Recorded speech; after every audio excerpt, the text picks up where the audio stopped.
राम राम मंडळी. दुर्गा सप्तशतीच्या 8व्या अध्यायामध्ये आपलं मनापासून स्वागत. श्लोक 14 ते 27 अर्थासहित.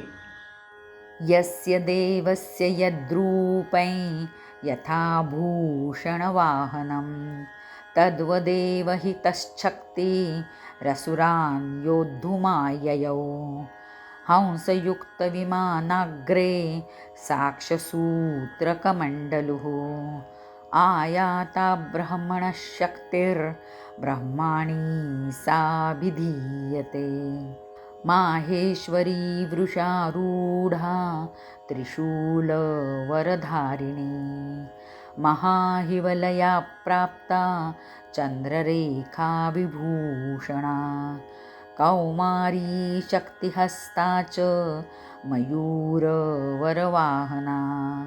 योद्धुमभ्याययौ दैत्या नम्बिका गुहरूपिणी तथैव वैष्णवी शक्तिर्गरुडोपरि संस्थिता शङ्खचक्रगदाशारं खड्गहस्ताभ्युपाययौ तथैव वैष्णवी शक्तिर्गरुडोपरि संस्थिता शङ्खचक्रगदाशारं खड्गहस्ताभ्युपाययौ यज्ञवाराहमतुलं रूपं या बिभ्रतो हरेः शक्तिस्साप्याययौ तत्र वाराहीं बिभ्रती तनुं नारसिंही नृसिंहस्य बिभ्रती सदृशं वपुः प्राप्ता तत्र सटाक्षेप क्षिप्तनक्षत्रसंवृतिः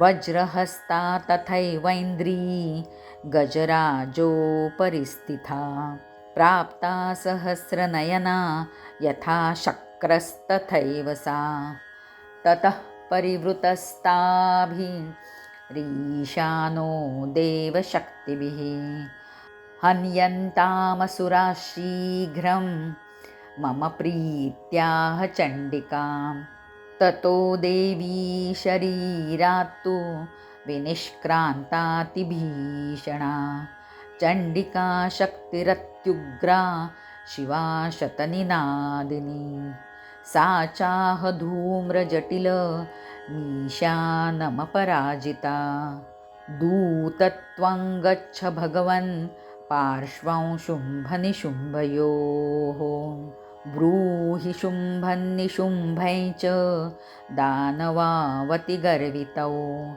ये चान्ये दानवास्तत्र युद्धाय समुपस्थिताः त्रैलोक्यमिन्द्रो लभतां देवाः सन्तु हविर्भुजः यूयं प्रयात् पातालै यदि जीवितुमिच्छथ त्रैलोक्यमिन्द्रो लभतां देवाः सन्तु हविर्भुजः यूयं प्रयात पातालै यदि जीवितुमिच्छथ बलावलेपादथ चेत् भवन्तो युद्धकाङ्क्षिणः तदा गच्छत तृप्यन्तु मच्छिवः पिशितेन वः.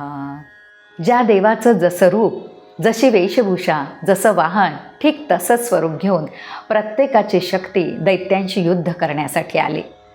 सर्वात प्रथम हंस जोडलेल्या विमानात बसलेली रुद्राक्षमाला आणि कमंडलू धारण केलेली ब्रह्मदेवाची शक्ती पुढे आली. तिला ब्रह्माणी म्हटलं जातं. शंकराची शक्ती माहेश्वरी बैलावर स्वार होऊन हातात श्रेष्ठ त्रिशूल धारण करून महानागाचं कंकण बांधून मस्तकावरील चंद्रकलेने शोभायमान अशी उपस्थित झाले.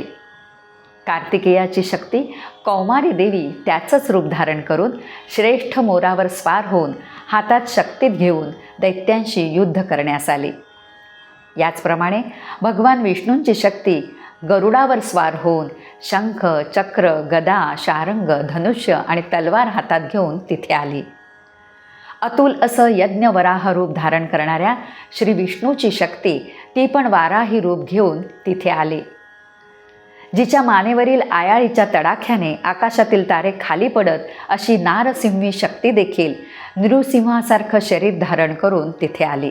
याचप्रमाणे इंद्राची शक्ती वज्र धारण केलेली ऐरावतावर बसलेली 1000 नेत्र असलेली तीही इंद्राप्रमाणे रूप धारण करून आली.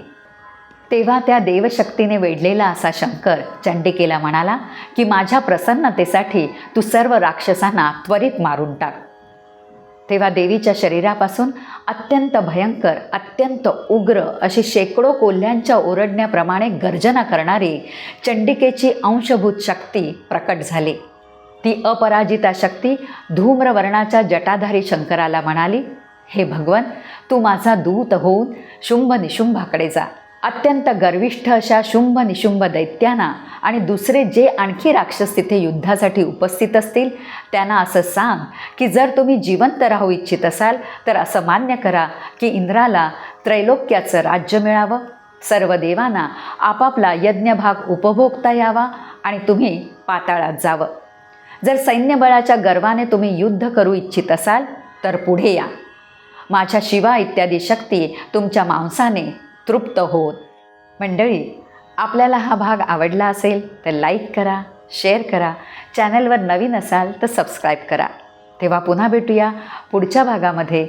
तोपर्यंत स्वतःची काळजी घ्या. राम राम.